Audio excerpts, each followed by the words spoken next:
The worst part of most sermons is the beginning. You've heard them. Things like, hello, I'm glad to be here. Excuse me, is this on? Is this on? Good evening, it's good to be here. I'm just trying to find my talk here for a second, and then we'll get around. Whoa! Well, thank you so much. It's so nice to be here. Thank you, Tom and Sally, and thank you, someone else that I can't remember right now, for having me. It's just great to be here. Really a privilege.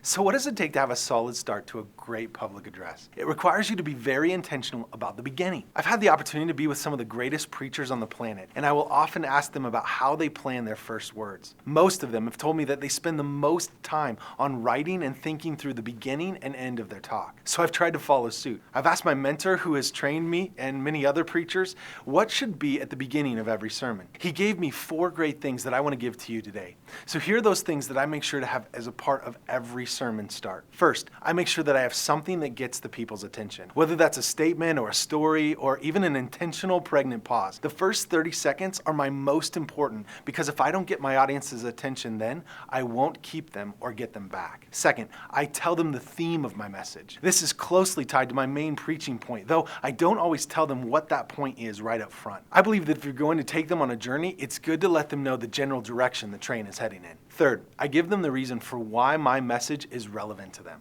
I think through all the types of people in my audience, and though I may not speak to each type, I make sure to answer the question, why should you listen to me anyway?